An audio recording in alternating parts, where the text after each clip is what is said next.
You know, like shit. Even Felly was supposed to be here as the female co-host today, but she ain't here right now. They say the boy Young Leaks, 52 Leaks might pull up.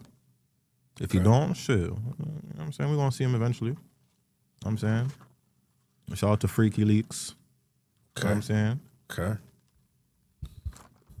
All right, so speaking of Freaky Leaks, let's talk about Crunk music. That's a crazy like segue, no? It is? I think it's... All right. Yeah, it's crazy. All right, so when we talking about Crunk music, like just recently I was having a conversation with my homegirl, and I was telling her like, yo, we need to bring back that Crunk era. Cause like, yeah, it was trap beats pretty much, but it's like just the energy isn't there. I know like, yeah, the club might get shot up and people get their face broken and whatnot, but like the tunes were heavy though. I think that crunk music back in the day was morally about the production, the vibe, and the music. It had nothing to do. Well, it did have to do with outside of the music, like the violence too, because niggas just get real wild and shit and start hurting people. You know what I mean? If you like listen to crunk music back in the day and you actually went to like a concert or you know what I mean, you would see, you feel the energy. You know what I mean? And it would get people. It's kind of like the black version of a mosh pit. That's exactly what I was saying. You know what I mean? So it's very similar. Shit could get wild in there, you know? But I was saying like Travis Scott and like them boys, they're probably the closest thing to Crunk. Just because of the mosh pit aspect. So if Crunk was modified and updated, that's what it would be. It'd be very similar to that. Travis Scott, those guys do concerts. Those guys get booked for concerts. And you know, speaking of that, the last time I heard that Travis Scott had something going on like that, you know, people passed away. Yeah, like some kids. Like, you know, because majority is like teenagers and like 22, 23. I don't know the age gap, but it's youngins. Youngins are going to these places and wilding out, doing drugs and getting hurt and shit. You know what I mean? But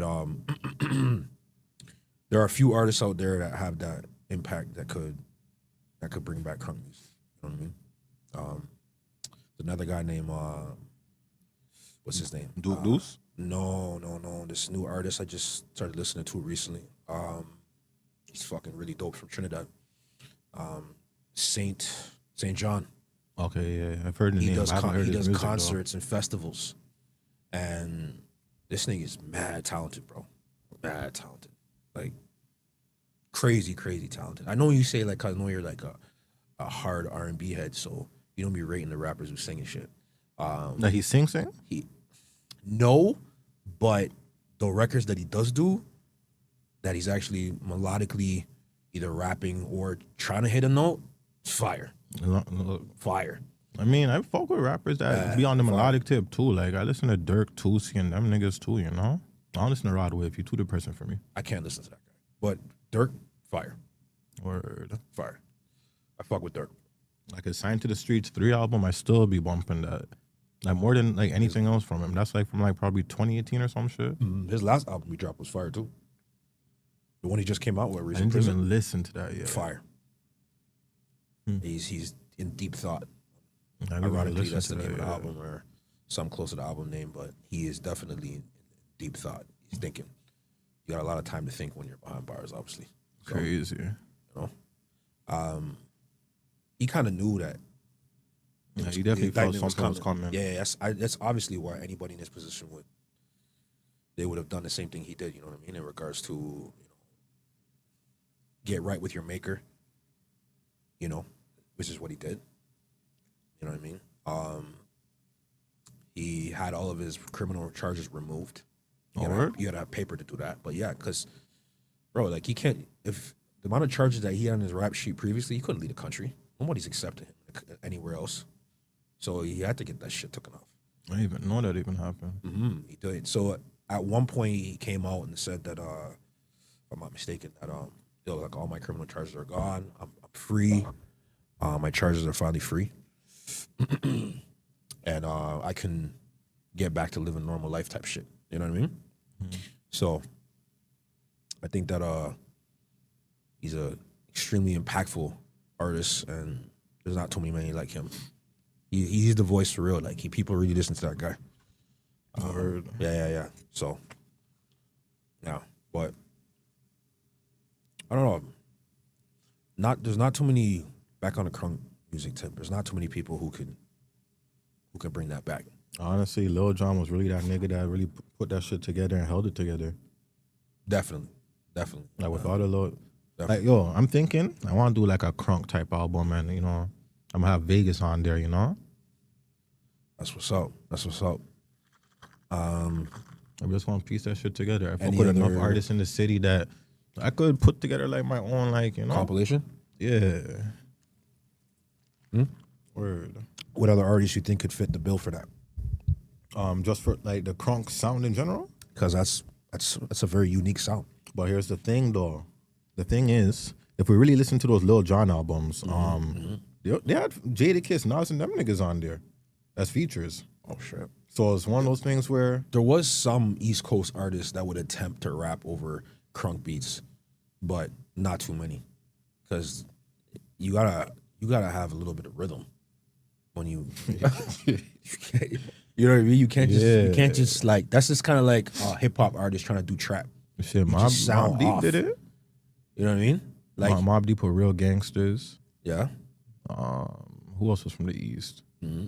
I mean, fuck, 50 did. He rapped over the damn Fifth beat. got rhythm though. You could hear in his raps when 50 raps. He Like early on, he's very melodic. you couldn't mistake him for a Southern artist though.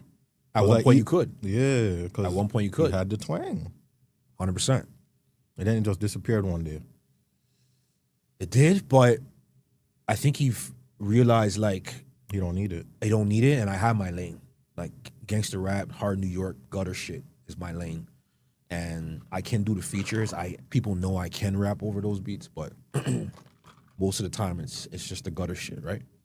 But he took Ja Rule style and ran with it. He took Ja Rule's because remember Ja at one point was the fucking man. He was the man at one point. You know what I mean? He was featuring all R&B records and like R&B artists that were jumping on his records, and he was like melodically singing and doing his thing. And then 50 came in Bogart. What you supposed to do? It's competition, bro. If I feel I could do your style better than you, I'm gonna do it. I'm gonna show you. You ever listen to a full Ja Rule album? Yeah, but you know what? Like, I'm gonna keep it a buck with you. I could never take him serious, bro. I've never listened to a full album No, from him. I could never take him serious because even after 50 exposed him with like his background and him being Jehovah's Witness and like going to people's doors and handing out like chocolates and shit like that. Like, you know what I mean? Like after I'm hearing that and then kind of I'm not judging him because I want to see for myself, but then just like listening to interviews, listening to his music, and like I just couldn't put two and two together. Like he wasn't really like that. You know what I mean? But his team was like that. People who surrounded him were like that. So that's what made it so convincing. Like his whole gangster act, like make it convincing. Murder. You know what I mean? And I'm not gonna hate. I was at one point listening to Ja Rule. Now he wasn't my favorite or nothing like that, but I listened to the shit. I was only listening to the sing-song shit. I was never listening to the... I mean, we like the beat for Clapback. That's all we could really say.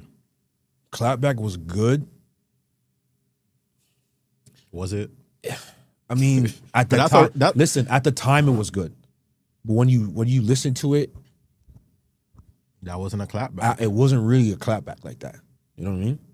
So I don't know. 50's the king of trolls, and he's really good at it. Like, unless John Dissing them was people. going to come out with, like, mixtapes every month, like Unit And Radio. they didn't have it. They didn't have it like that. They didn't have the artist. They didn't have the pen to go. Nobody at that time could fuck with your unit.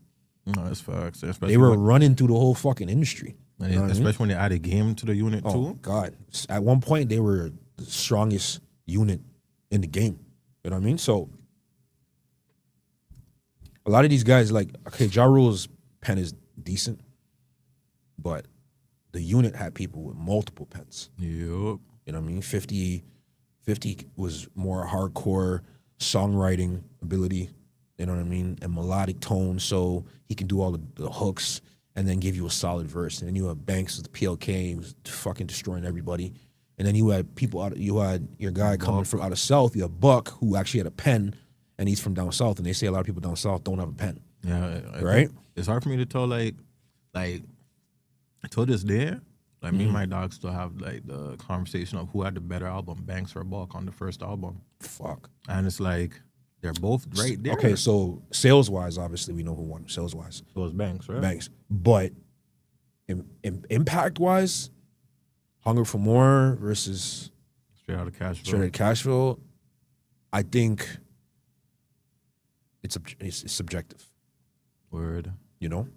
Because depending on the day, which one I'm going to be blasting more than the other.